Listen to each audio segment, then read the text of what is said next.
market's good. I'm happy.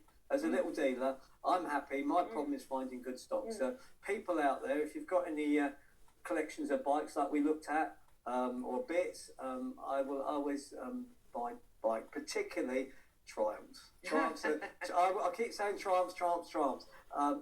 You can't go wrong with a Triumph. They're fast, they're sexy looking, they're just so cool. And I'm a Vincent man as well. Vincents are a bit too antiquated for most people. They are cool, but the cool kids ride Triumphs. The Bonnevilles. My Thunderbird out the back. Look at them. They're just fantastic.